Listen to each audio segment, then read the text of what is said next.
have our mug of mystery here to get to know you. Mm-hmm. And you are allowed to pass if you need to pass. Oh, cool. Okay. So here we have favorite way to experience God's creation. Favorite way to experience God's creation. I think bushwalking. Do you call it bushwalking or hiking? We would call it hiking. Yeah. Hiking, yeah. So yeah, I think. Yeah, because you can always find somewhere new. And yeah, we've got a nice track at the end of the street. And yeah, it's not listed on any maps, but there's a walk to a lookout. Okay. Is that the footpath where you were picking up the recycling in that video I saw? No, that's a much noisier one along the highway. Okay. Yeah, it's a quiet one. We tried to record a litany of St. Joseph going out there. But yeah, I had a teenager behind me with the camera, and it was awful. Yeah, it just looked awful. It was just the back of people's heads going, yeah. And so yeah, learning a lot as I go. Right? Yeah. Okay, let's see what the next one is. Hi, Monica. Okay. Favorite saint? Oh, well, I guess my patron saint, Saint Cecilia, from my confirmation. Monica, yeah, I chose Saint Cecilia as patron saint for confirmation because I was hopeless at music practice, and I thought since she was good at music without, well, that was I guess it's one of the myths about her, that yeah, she could play any instrument, and I thought that would be really cool. But yeah, I guess yeah, we still pray to her at the beginning. Well, when I remember to start choir practice with that, there's a little antiphon repliator. So may the Lord open my mouth to praise your holy name. Yeah.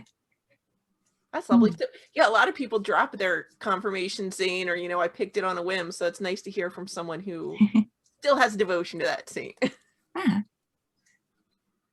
And the last one then is favorite liturgical season. Oh, that's a tricky one too. It's a favorite liturgical. Because I kind of like Lent. I like the music there. But Easter's also good. And yeah, it's sort of in the Easter vibe at the moment. Yeah, and you get more food too. Oh. Yep. So that was the end of the getting to know you question. So cool. Finished. And if you're just joining us, or okay, imaginary watching this later, this is Deanna Williston with our Can we have breakfast now? Yes, you can have breakfast. Veronica Mom, Brandt. I don't know how to have breakfast. You do know how to have breakfast. Okay. Who is obviously a homeschooling mother of how many? Yeah, six. Only 4 at home. Only 4 at home. Okay. Yeah. It's hard to tell because I've been watching your videos, and like who's still home. Yeah. Let's see. Oh, and I had asked you on because I started doing all the books reviewing the Little Office of the Blessed Virgin Mary, and you have that great videos set trying to teach us how to sing it. Yeah, I'm trying to see if I got there's usually a copy here. Oh, there it is. Yeah, there we go. And is that the Borromeo? Yes, that's the Borromeo one. Yeah. So it is the one with the music then, right? Yes. Now, is that the same musical notation that you use normally? Yes, that's square notes. Yeah. Okay. Because have you seen the Little Office of the Passion? No, I haven't. They did a new one. So St. Francis had done it. So it's his paraphrasing and hot mashups of all the Psalms that he used to like to pray. And they made this edition. I don't even know how to say that word. The Jest of the Great King. It's by Tau Publishing. And they had Murray Bodo, if you're familiar with the poet Murray Bodo, friar. No, I haven't. Okay. He's well known in America and in Assisi. He does a lot of the tours in Assisi. So he's a friar poet. So they had him, when they translated it, look at the language and make sure it was poetical. And then they had him look at they set them all to music, but they ended up using sort of, I don't know what this is called because it's not quite exactly, there's no meter or anything or key listed. So I don't know what these are. They're in the book and it's lovely.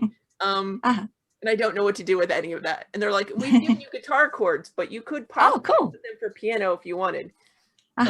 a little Franciscan to give you guitar chords, I guess. It's good. So it was just nice that you had that Borromeo edition. And is that actually what you're singing? Because it looks like in your videos that you type up your own somehow. Yes, the psalm tones. For the psalms, it's easier to go off the Benjamin Bloomfield psalm tone tool is what I usually use. And then so out of my realm of knowledge, just so you know. Oh, fair enough. Yeah. Yeah, because the little books, as you said, they don't have the even the accent marks. Right. And so when you're praying a psalm, you want to know when to go up and when to do the bit in the middle and when to do the bit at the end. Okay. And to do that accurately, you need to know your accent marks at least. And they usually put a little asterisk in the middle to say where the middle is. Yeah. And it doesn't have any of that. So you're making it up as you go along, and which isn't so bad if you're by yourself, but when you're singing with someone else and you want to coordinate, then it can be really frustrating, because when I saw the Angelus Press one, at least has the accent marks. That's and it wouldn't take up any extra room if they did that. But right, and this one even has the little Angelus Press one has the little asterisks. Oh, good. Yeah, so I never knew what those were before, and I did recently learn that. So I make an effort, even when I'm reading out of the 4 volume. And they don't have the asterisks because they don't need them. But I know the end of the line, whether there's punctuation or not, I need to pause. Yeah. At least I've learned that. Oh, good. Yeah. Is there a reason then that you chose the little office of the Blessed Virgin Mary to do the videos on? Well, it was that. Well, actually, hang on. I sound discombobulating now that I'm used to having. Yeah, it's probably good to have one out. Yes, I had a couple of short offices because I was looking online for secondhand books. So I was trying to get 2 the same so I could pray them with someone else, and then thinking there's so many choices with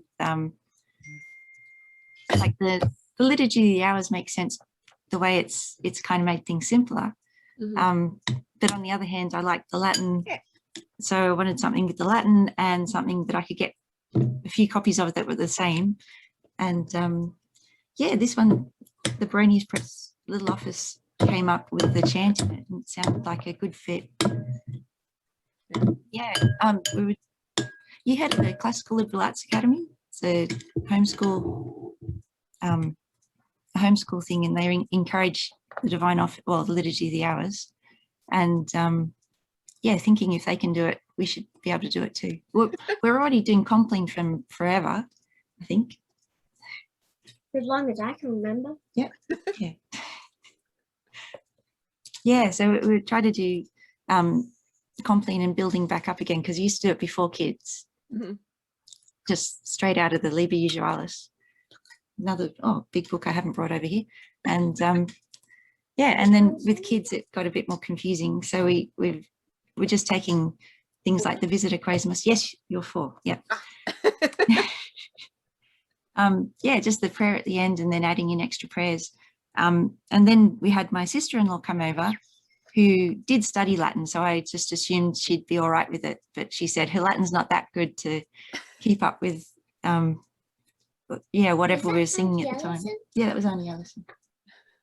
Yeah, anyway. And so from that, I just started making a booklet so that at least if visitors came, we could say what we were doing. So before that was just, going from memory or from the Liber Usualis. And those booklets kind of kept getting more and more complete until we've got a fairly good Roman Compline. Yeah. So what was that? So we had that Latin sort of thing, but trying to do the whole, trying to do prime out of the Liber Usualis was much more taxing. Compline doesn't change too much, but prime has lots of changes. So the little office was good. For a while there we were doing the little office prime and Compline, but my husband likes the variation, getting a few different psalms in with the Roman one. One of the people say like one of the advantages is eventually like St. Francis is said to have completely memorized this, so if you forget your book, you could just do it. Like, you don't have to worry about that. Or, you know, when you go on retreat, when it happens to be a time when you change from the 4 volumes, you change yes. you forget to take it with you, and that's always awkward. Or if people are relying on apps, the apps, I'm sure they're all different. Yeah. Yes, they got the Franciscan cross. Have you got one of those? San Damiano cross. There we go. This one. There you go. Oh, yeah, very nice. Okay. Yeah. Yeah, it moves around in my different studios because I'm a secular Franciscan. So. Yeah, the priest who set up the Latin Mass at Lewisham was Franciscan, so they had a bit of let's see, every October or around that time of year they'd have all the big novena to St. Francis. We just sing Corda pia inflammanto tum Francisci celebranto stigmatum insignia. Yeah. You take that one. What? Yeah. Okay. Yeah. Why did you even pick Latin to start with? Well, I think it went back even at school. I was trying to learn Latin. What was it? I think this might have been my grandfather. So I knew my grandfather was into the Latin Mass, but he went to a normal Novus Ordo Mass, and he would turn off his hearing aids and read his missal. Oh. So, This is typical. Typical, yes. So let's see. He was in the Catholic Evidence Guild. So they used to, he didn't actually preach in Hyde Park, but that was Hyde Park's in England, isn't it? Yeah. There's a Hyde Park in Sydney and one in London. Okay. But yeah, I think, Central Park in New York might be no. Okay, the Hyde Park's much smaller, at least the one in, I only know Sydney. Yeah, I haven't been outside of, But anyway, they would do sidewalk preaching. Okay. And let's see. So he knew lots of stuff. He knew all this apologetics, and that's what I wanted to get into. And and he also loved the Latin Mass. And so I wanted to check out this Latin Mass. So eventually we got along to, he was sort of on the periphery of these crazy Latin Mass people. So I was always trying to learn Latin. They didn't teach Latin at the schools I went to most of the time. And then when I got into a selective high school and they did teach Latin, they didn't teach beginners Latin. So I didn't quite feel ready to jump in with people who had been studying for 4 years. So, so I don't have any proper qualifications. I'm, pretty much self-taught, apart from, a short time when there was someone teaching Latin at an after school class. So, Wow. I mean, that's impressive. And then, so how did you end up picking a translation to use? The translation, like the Douay Rheims sort of thing. Yeah. I think also, coming back from, my grandfather came out from England. So the story was that he couldn't get a promotion because he was Catholic. So there's still that residual sort of persecution, might be a bit of a strong word, but I was used to read like Robert Hugh Benson's book Come Rack, Come Rope and stuff about the Reformation. And so that the history behind the Douay Rheims.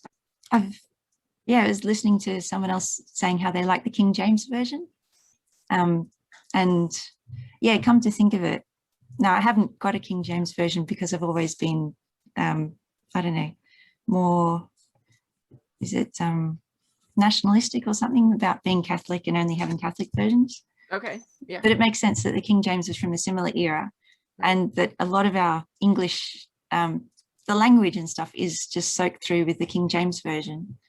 That it makes sense that that sort of thing. I do have RSVs as well. So Revised Standard Version is another one that I go back to if I can't figure out what the Douay Rheims is saying. Yeah, I do that too. Yeah. Oh, what's typical?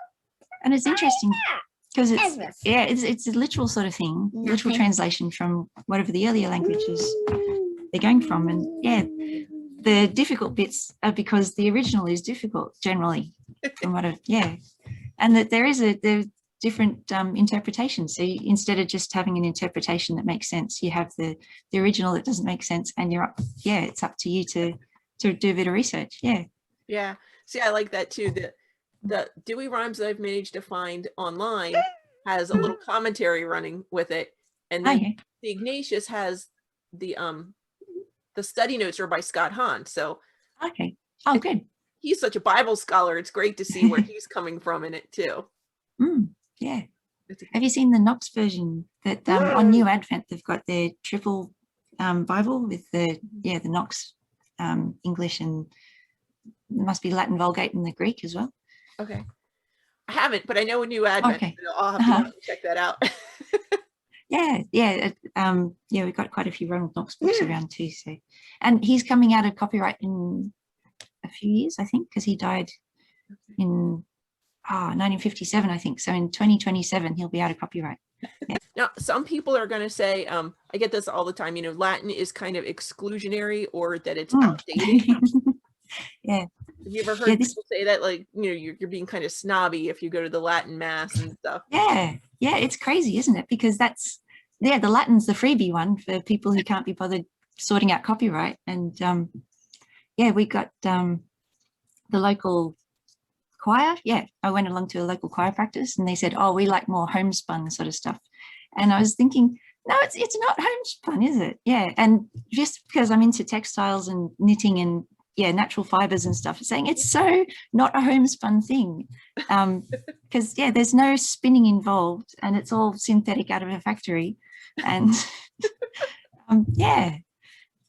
anyway, I like that. You mean, You find there's lots of variations with different versions of Latin, which is still because it's got centuries of history behind all the pieces, and it's fascinating. Okay, so is it exclusionary though? So this came up with the retreat we were on. There are families from all over the place and different backgrounds. We were having compline. I was going for compline in Latin because that's what I'm used to. And we had a priest who, if we said in Latin, it could satisfy his obligations. So it'd be one less thing for him to do. But he was happy to go either way.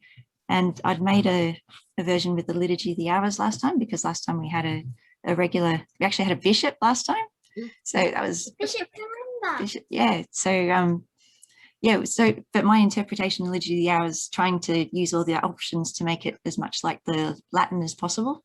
So it was a lot of fun. I had to make up tunes. Well, no, I didn't know where to find the proper tunes, so I just made them up to match the Latin as much as possible. So it was interesting, that sort of thing. They felt like there was a wall excluding them when we sang just in Latin, even though they could tell, they were there, they loved the beauty of it, and they were pretty supportive, but they didn't want it wall-to-wall Latin. So so if they'd come from a background where it was more second nature, they'd feel more at home. But most of the Catholic world, Latin is still a foreign thing. And we can say, after 20 years or so, you'll pick it up and you'll know every second word roughly. But you don't really have 20 years. You have to meet people where they're at. Yeah, right. That's true. Just because I've seen then that you have been translating the gospel readings. Well, they're already, the gospel readings are kind of easy because they've been translated lots of times. Yes. I sort of took a holiday over Easter. I haven't got back into it, but we've got a book of illustrations, which I was thinking we'd have them as colouring in page, but they're sort of, you call them adult, but they're not adult. They're not really aimed at kids. So you have to do a fair bit of explaining. You get lots of interesting questions, which are good. But I found liturgy in the home is another apostolate that's sprung up, and they have the same sort of pictures. And it's funny. So one of the things I've got in mind, they had the Jews going to stone Jesus, and they had little devils drawn on their backs. And they're fairly realistic looking in the book that I've got from 1600s or 1500s. But in the Liturgy of the Home, they had them a bit smaller and a little less awful looking, but they still had those little devils. So she must have been looking at the same book. Because like I think that you had puzzles or something else that Yes, that's right. as well. Yeah. There's a crossword puzzle generator. Yeah. Which is really good. Yeah. So what was it? It was the puzzle. Yeah. So that helps with the vocabulary. And yeah, I test them out on my kids. They are picking up the Latin slowly over time. But we haven't, I feel like we haven't properly learnt Latin, but I think we've been trying to stumble along learning Latin for so long that they are picking it up. Yeah. Yeah. Yeah. Oh, and the handwriting, because the younger one's doing the tracing. Oh. And I think another time, it's funny because I think in that video I had I just done the Divine Mercy Chaplet, and I said, go get yourself something that's in English and in Latin and set them side by side and try and match up the words and stuff. And like, you have a video doing that exact thing, but I didn't see yours before I said mine. I was like, oh, maybe it happens like that. Yeah. Yeah, I think it was just when I'd made the new book of old hymns one, that the parish book of chant came out. And it was so exactly what I was trying to do. Except I guess it was a little bit different, but just have the Latin chant with the English accessible, and just not the whole Liber Usualis sort of chant, but just the common chant. Right. And they'd done it differently, but it was funny that came out at the same time. And then when I was doing the mass books for the local parish, the Campion hymnal came out, and that was pretty much exactly it's much higher production values than my paperback version, and we ended up just sticking with the paperback. But yeah, it was funny that they came out at the same time, and it was a phone call from this Jeff Ostrowski person while I hadn't really published, because it had the copyright hymns in it and stuff, that I couldn't publish it without more complications. Right. So yeah, I'm thinking, oh great, now if I could have put all that effort into fundraising so I could get Campion hymnals instead. But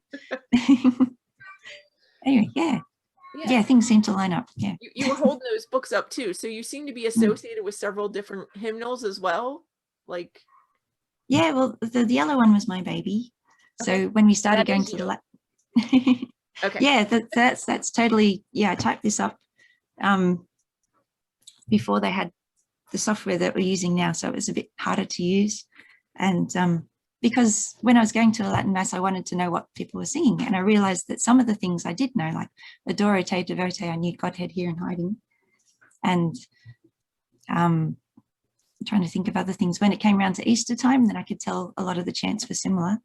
So yeah, I wanted to find out what everything meant. And there was no book available at the time, as far as I knew, that just had the Latin that you could sing and the English next to it, so you could see what it was you were singing. Yeah, since I found the Musica Sacra people have a reprint of a book that does that as well, Chants of the Church, I think. Okay. So there are, You want to hold yours up so people can see a little bit of it? Yeah. Tell us there about you go. So it's it has little pictures every now and then, because I was more little them. Yeah. So it has the English in italics underneath the Latin. Oh. And sometimes, like this one particular, Victime Pascali Laudes, which is good for Easter, I put in an alternate translation because I wanted it to be able to be sung in English as well as Latin for people who are getting used to it. Yeah. Yeah. And I did get an imprimatur. I think it's an imprimatur, but then I was researching. Because I was selling this book sort of, and then I read this, the canon law thing, that any books of prayers have to have the permission of your local bishop. Okay. And I was thinking, I don't really have the permission of my local bishop. And I don't know what he'd think of this. And then, after a while, actually, someone else was telling me, have you got, permission from the bishop? And they said, no, I don't. But, so that'd make an interesting confession, actually. That I sold a book of hymns. Anyway, that's right. I think, it's there's a good reason behind it. It seems a bit outdated, but so someone actually told me who particularly did contact, and I've just contacted them about the other book too. I'm always a bit nervous dealing with proper ecclesiastical authorities, but when you actually meet them, they're fine. But nobody teaches you how to do that stuff, though. Oh, yeah. I mean, I went to Catholic schools for 10, 11 years, and they didn't teach us Latin. They didn't, Anyway. So and you look on the diocesan website, and they've got how to contact them about social justice issues and everything else, but there isn't a thing to say how to get permission to. And the director of music wrote back to me that time that I said, saying, oh, thank you for all your stuff, I use it on the internet all the time. And so it's good that I'm finally getting around to getting permission to, it's good. That's pretty funny. So they knew about you and didn't object. So no, yeah. Mr. Ostrowski phoned me, I think it was after Mass, because I got this memory, getting a phone call out of the blue from America and he was interested in, I think it was for proofreading the Campion hymnal. It was when the Campion hymnal was coming out. Okay. Because he'd seen some of my other hymn stuff. And that was when I was halfway through doing a similar sort of Mass book, because the Campion one has the readings and the order of the Mass and the selection of hymns, which is pretty much exactly what I was doing with the local parish. I was going to just make a little hymn book, and then he said, oh, can you put this in as well? I was like, okay, I can put that, and can you put this in. With CC Watershed, I complained, I think, about the design of the web page for a while. If you remember the old one, it hadn't been updated for a while. It sort of started off nice and shiny and then just stayed, and everything else got better, and it just so eventually they decided they wanted someone to do this, and I got this thing saying, would you like to redo the web page? What sort of so I was in charge of the designy part of moving over to WordPress. So they had a proper guy doing the back end. Okay. From New Zealand, so it was New Zealand and Australia and Los Angeles, trying to get that all sorted out. So so if you see weird anomalies with the WordPress side of it, that's my fault. And and we still get things going wrong with it and having to try to figure out how to fix it. So it's been a lot of learning, because that's another thing I haven't got formal qualifications in. I've just been working on websites for a while. I mean, every time I think I've figured out exactly who you are and what you do, I'm like, I fall into like 3 more things that you do. You've done a lot of research. So you have an engineering background, is that? Yes, my formal thing is electrical engineering, because my dad did electrical engineering, and because I was looking for scholarships too. I didn't like making decisions, and if I did an arts or a science degree, you have to make lots of decisions and make choices. But if you do an engineering, so I went with the one with lots of maths, because I like maths, and with scholarships available. And I did end up getting a scholarship in my final year, but it was fun. And that's where I learned about computers and the same software that does the Gregorian Chant.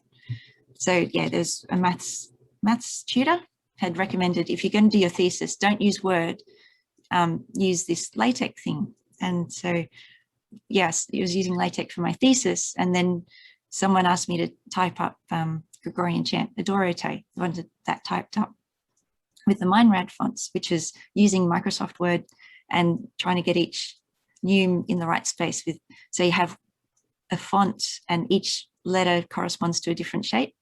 So you have to try to remember, or you've got your your cheat sheet saying which font and which letter you use for each symbol, and it's a nightmare.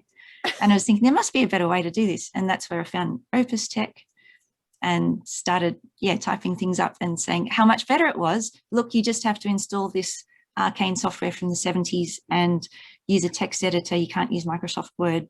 And and once I got to try to explain how to do it, it was just, let me do it, I can do it. And so ended up typing up music for the local Latin Mass. And I was learning on the job, because I didn't know Gregorian Chant very much at the beginning. So I would type up something and they would say, this space should, you can see in the original, you've got that space there, and that's actually important, so you have to put that in. And so I was learning that way by making lots of mistakes. So that all together, that's pretty incredible journey when you look at all that together. And who would have thought, back then, that just going for where you could get the scholarships would somehow get you into writing hymnals and all. Yeah, because I don't think I would have picked this up otherwise, because it's just so weird. I like computers, but I didn't like them that much to spend that much time just for the Gregorian chant. But because I'd done my thesis, I knew how it worked. Yeah, as from a maths point of view. And yeah, my mum does. Yeah, she likes maths too, so I've got her using it too now. So yeah, so sometimes you see my name on stuff that I didn't type up because she'd write, thanks to Veronica Brandt, because she'd ring up and say, can you help me with this? And I'd fix up a little thing. And then people would come back, oh, this the Epiphany water blessing is one. Oh, I haven't put that up yet. That's right. So because it's got my name on it, people are asking me, how do I, can you get me another copy of this? And it's, I don't know about this. No. But now I do know about that one, and I was going to put it up with the Epiphany proclamation. So I'll have an Epiphany chant webpage. Yeah. It is just an exciting journey that the Lord takes people on, isn't it? Yeah. I don't know that people who are more in the world have any idea what these journeys are like. You just yeah, it is funny, and they just assume you're plodding along because your parents were Catholic or something, and and you haven't really thought about it. But yeah, there's lots of chances to or fall off the wagon. Like my parents aren't, like my dad isn't Catholic, so they grew up with the secular radio on, and it's a very conscious sort of thing to hold on to the faith, I think. Yeah, so it's I think it seems the majority is it's the people who aren't thinking who go with the flow and just go with the mainstream stuff. But yeah, actually having that decision to love God, and you see that in other people, even if they're not on the same thing, doing the same stuff as you can pick that up, that they're choosing God. Oh, I got some, what are they called? Blackberries. Blackberries. I get blackberries and mulberries mixed up. Oh, okay. There you go. Wow. Okay. You've been you got lots. There you go. Cool. Yeah, there are lots more up in this mini. I'm saving them for when Xavier comes. Oh, okay. Good. There you go. Nice. See, the Lord just blesses you out of nowhere. Yeah. Well, lovely. But I'm so glad that you took the time out to talk to me, and who knows, maybe my interviewing skills will be better, or I'll have 15,000 more questions for you and I'll call you up again. Well, thank you very much. Yeah, it's been a pleasure. Yeah, thank you. It's been my pleasure. Okay, God bless. God bless.